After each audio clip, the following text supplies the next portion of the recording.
it, so I might do that. It's open there. It's open already? Yeah. Got it. Sweet.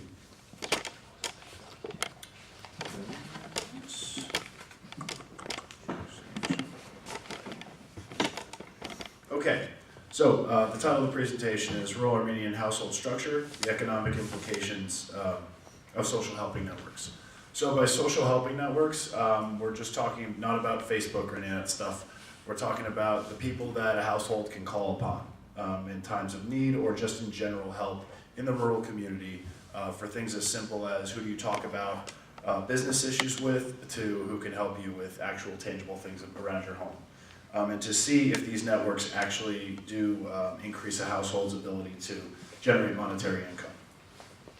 So this is a photo of Mount Hustup, which is near Kapan. It overlooks Kapan. That was one of the regions, the Sunik and Bayazor regions were the focus of the study. And I'm going to kind of blow through a lot of this stuff. But I do want to talk about mixed methods analysis. So the surveys that we use were at a household level. Due to lack of internet in rural areas, they were given paper copies of surveys and asked to respond. And I'll get more into that in depth in a few minutes.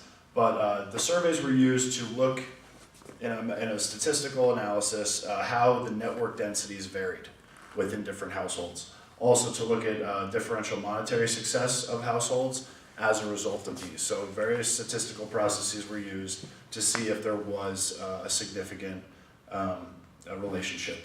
And then the village type I'll discuss in a minute. Focus groups were also used, and the focus groups involved both male and female focus groups. Due to the fact that I look the way I do, I could not administer the female focus groups. So I had 3 female colleagues from VIKE, if everyone's familiar with VIKE, who administered the female focus groups for obvious reasons to make it viable. And then also the translation and transcription research was done by Lilit Makuns of Russian Armenian University, Slavonic University in Yerevan. So the 3 themes that were identified from the focus groups were traditional roles of family, employment or lack thereof, and the role of government. And these are all going to be things that I'm sure you've heard about in several ways, but we'll get a little more in depth as to how it pertains to the rural household. The structure and network contribution. So traditional gender roles, a backlash against Soviet legislative policy occurred after the collapse of the Soviet Union, and then pre-Soviet traditional roles of the family, patriarchal dominant structures are what we have now. And then a lack of trust in government and international organizations was also evident, and I'm not sure how much you guys have heard about this, but it's pretty obvious when you talk to a rural household that there's not a lot of trust even at local government levels and at national and international levels. The value of the research is to inform applied work and decision makers, be it government officials or international development professionals, and then to provide empirical evidence. So this is my personal thing that I'm doing with this research, is to provide reports to the villages that participated in hopes that they can use the actual statistics and the numbers to write stronger development projects for their communities. So it's things that they can do on their own, because a lot of those places just want to see, when you're applying for grants, a lot of the government organizations just want the numbers.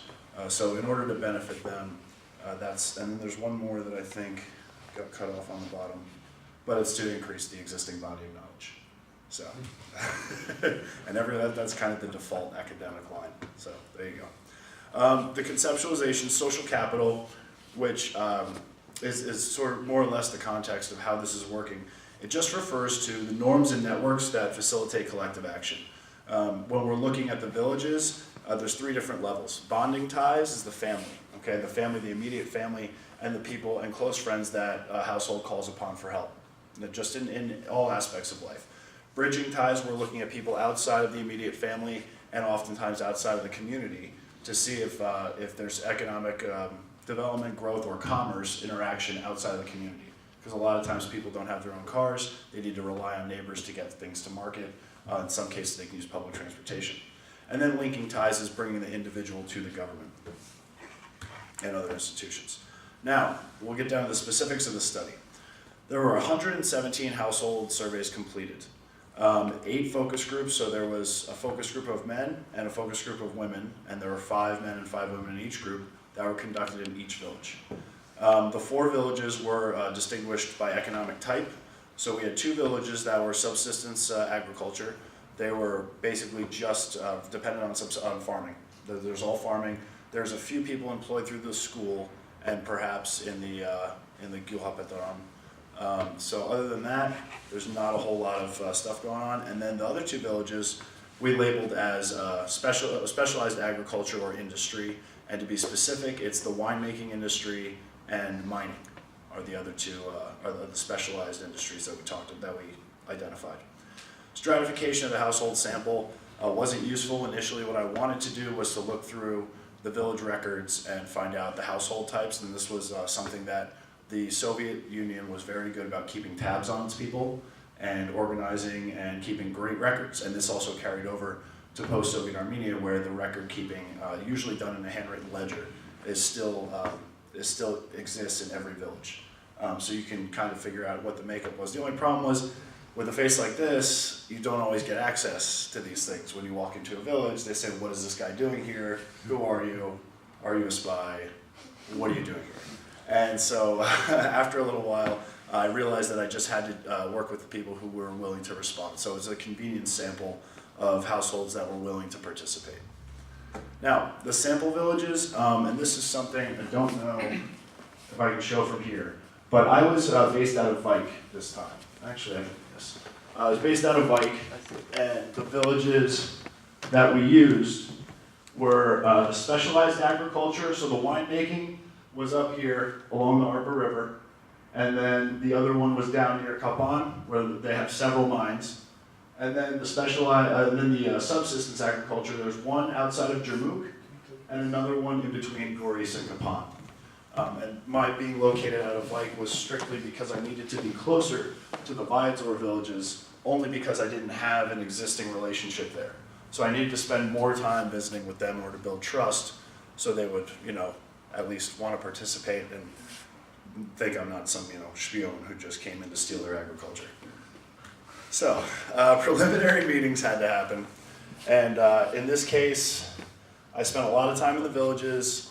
We did we did some drinking, we did some smoking, we killed a pig or 2, as you have to do, and it did help to build a lot of trust, and people really were receptive to the idea that this whole study was just for the purpose of trying to see if we can come up with some ideas or identify the challenges that rural communities and rural households are facing. And seeing if the networks that exist are actually beneficial and can be leveraged in some way to create economic growth. Predictors of household monetary income. This is basically non-redundant ties. To simply put it, it's just the total number of people that a household can call upon. If, let's say, I use my brother for everything, he's the only person I use for help, and I use him for multiple things, he still is only valued at 1, okay? Whereas otherwise, if it was called a redundant tie, you'd use it multiple times. They would have a higher value. So we're looking just at the total number of helpers for the household. Household labor value, this is a metric that Chayanov came up with in the 60s. It was used to evaluate the rural Russian peasant household, and it carries on to be true today. Basically, it assigns a value to the age of household members as far as their ability to contribute to the peasant farm. So in this case, if you're under 8 and over 80, the metric that they use, you get a 0, because you're not as valuable to the household in forms of manual labor. And then as you get up, obviously the highest value is between 17 and 65, basically saying you can work and contribute at the highest level possible. And then education was the final predictor that we looked at, which is the respondents' total years of formal education. And Armenia, I believe it was in 2008, switched from 11 years to 12 years, compulsory education. So now we're going to look at some fun numbers.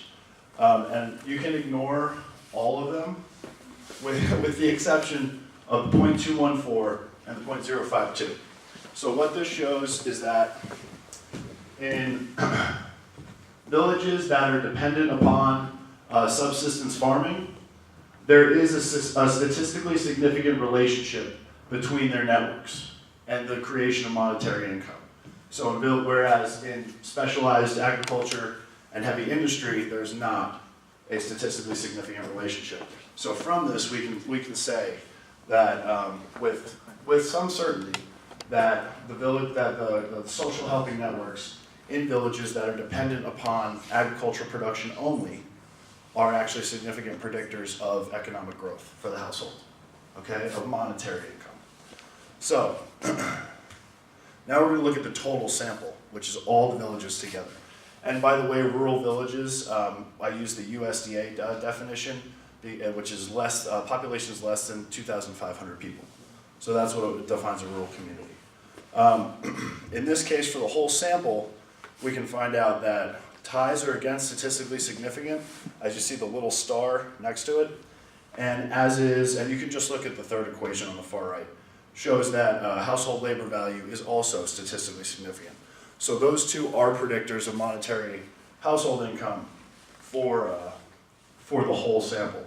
But again, and I'll get to the limitations of this as to why it's not as strong as I'd like it to be, and that has to do with the ability to get a higher response rate. So non-redundant ties and household labor value are significant predictors of monetary income in this sample. Household social structure. This is just to show you that the networks in the two different types of village types don't differ greatly. All right, most people have on average about 3.5 or 3.3, 3.5 on average people that they call upon for help. That's it.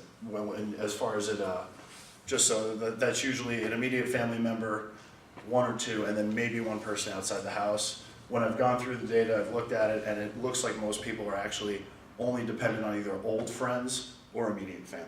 And that's something that I'll get into as I continue to do analysis to write my dissertation. Now with the focus groups, these are some things, I really wanted to do focus groups to tell the story of the villagers and to kind of understand so everyone can figure out what their attitude is, what's going on, what are the things that the things that they're noticing. When it came to employment, one gentleman said, you know, I work 14 to 16 hours a day. Why do I have to live badly? And I didn't have an answer. I don't have an answer for that. And this is a rural. He was a man from one of the villages that was just had access to subsistence farming. Okay, there was no industry. There was no real employment opportunities. And then the next one, we'll skip down to the one that brings up out-migration. Today, my son is in Russia, but that doesn't make me happy. He hasn't been home for years. And if there were workplaces, they would stay here. So out-migration, in the case of rural communities, people are going from the villages to the cities for work, and then when they realize, well, even in the cities there's not work, now we're going to Russia. So this also has a profound impact on the social helping networks of a village as people leave. There's less assistance. Now, regarding the family and the family unit, as everyone knows, the family unit was pivotal in preserving the Armenian national identity under Soviet occupation. And something that's been noted here, especially in the second one, everybody's obligated to work in the family. Everyone must help with the family so that it becomes a true family. All of them must participate. And this following part is what's to note. Men's responsibility is they have to work, but they need a job for that. And women's responsibility is to take care of the household. So there has been a return to pre-Soviet traditional gender roles within the household. Okay, responsibilities have gone back to men going outside and earning an income while women stay home and rear the household. In this case, and this is not covered in this research, but I should note that there is a huge gender gap within the Armenian economy, where women tend to be of the higher, hold most of the masters and higher degrees of education, and they're severely underrepresented in the economy, in the workforce. So that is something to note. It's of interest.